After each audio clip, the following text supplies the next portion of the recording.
Let's talk to Talk's international editor, Isabel Oakeshott. Welcome, Isabel. Hi.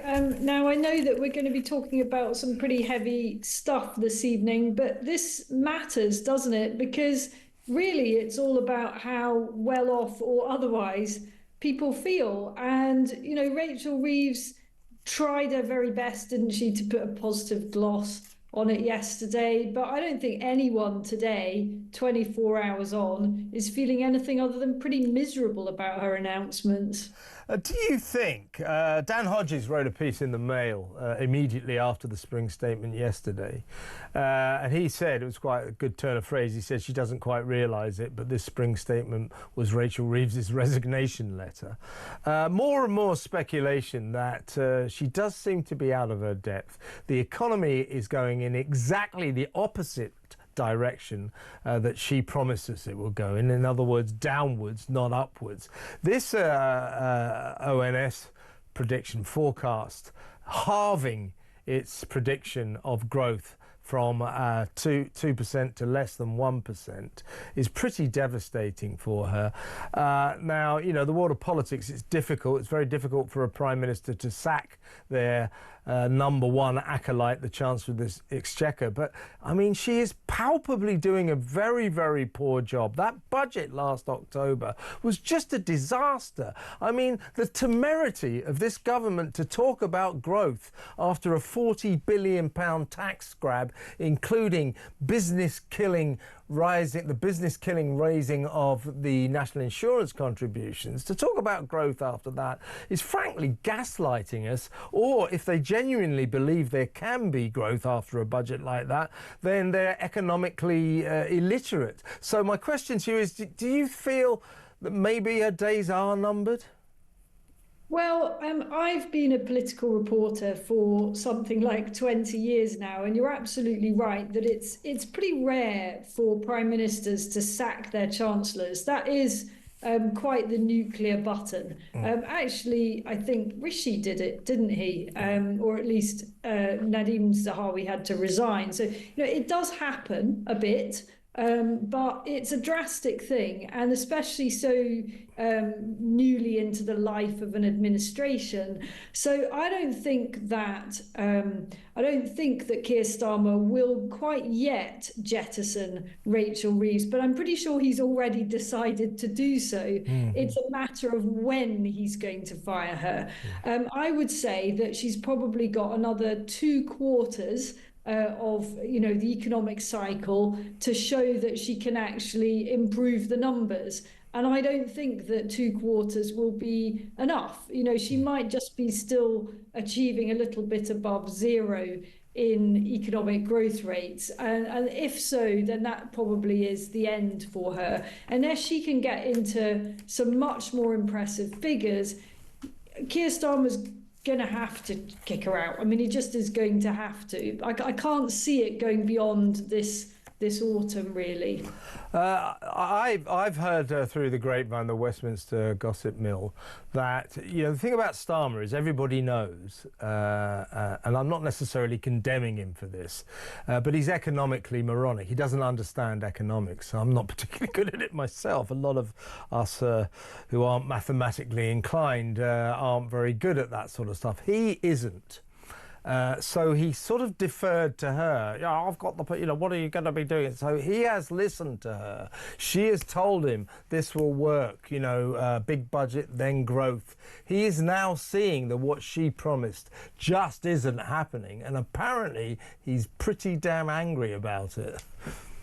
Well, as you say, I mean, I don't know how he could possibly be surprised, because everything they've done is almost guaranteed to lead to less growth rather than more growth. And hey presto, that's exactly what we've got. I also think she's facing, I mean, actually really perhaps for the Labour Party and her standing in the Parliamentary Party, the real thing that may kill her off politically is these welfare cuts, which... You know, you and I both support. Many of our listeners, probably the vast majority of our listeners, would support sensible cuts to welfare excesses, to any part of the system that is open to abuse. And actually what she's proposed is really, really modest compared to the relative size of the welfare budget and the scale of abuse that we know goes on. But we've already seen it, you know, pictures of a bunch of people in wheelchairs outside Parliament protesting. I mean, this is anathema to the Labour Party. You know, people who self-evidently do need the support of the welfare state because they quite obviously are very genuinely disabled, are taking up the campaign in a way that is deeply uncomfortable ideologically for Labour backbenchers and indeed Labour cabinet colleagues and other ministers. So I think this is going to be actually as much of a test for the Chancellor as those economic indices. It's whether she can actually brazen it out over these welfare cuts, which I don't think she'll be able to, or whether very quietly she lets it all go away while still making noises about cutting welfare, in fact, basically backtracking on any cuts whatsoever. Yeah, exactly right. I mean, the Work and Pension Secretary, Liz Kendall, bottled it last week, and this was confirmation of it. These cuts to welfare benefit payments, which were urgently required, are welcome, but they're not enough. They're not enough. Our welfare bill is so huge that by not actually confronting this expenditure, which they basically haven't, because, as you say, Labour constitutionally cannot bear to do such things. This guarantees there'll be tax rises in the autumn, and that is going to mean there'll be hell to pay. I mean, this comes down to who they are and what they stand for. And the gloss they always will put on it is, you know, we stand for common decency and ordinary working people and so on. But what they stand for also, I'm afraid, is giving an awful lot of shirkers and fraudsters the benefit of the doubt. That's what they stand for. They would rather, this is an ideological thing, they would rather that lots and lots and lots of shirkers and fraudsters got away with it than a handful of genuine claimants were disadvantaged. And you know, some would argue that's a reasonable political position. It's not where I stand. I think you've got to go for what benefits the, you know, what is most in the interests of the majority of the population, in the country's interests. And I'm afraid that probably will mean a few borderline cases may be slightly less well off. But we have got to tackle the scale of abuse in the system. And I just don't think truly she's going to want to do it. It's the biggest economic crisis, financial crisis we've got in this country, is the spiralling benefits bill, which gets worse and worse and worse. Each day seems to bring a new shocking revelation of wanton waste. I mean, this story last week that the government basically buys 1 in every 5 cars, buys 20% of all new cars in Britain to hand them out to people on disability benefits. And it turns out that 44% of the people who get all of these brand new cars, courtesy of His Majesty's government, are actually on disability benefits for mental health reasons. So a lot of us are saying, well, you know, I'm very sorry for them and all that, but what if you're depressed or anxious or whatever? Why do you need a car? What's a, well, you know? I personally wouldn't, you know, if we were in the independent Republic of Isabel Oakeshott, I would We not, will be soon, Isabel, don't worry. I do hope so. I would not be giving any cars for people with mental health conditions, and I would be paring that scheme right back to probably low tens of thousands of people who are demonstrably in need of adapted and special vehicles. There is no case, in my view, for the vast majority of those claims to be approved. It is an absolute scandal. But Kev, there are so many other scandals.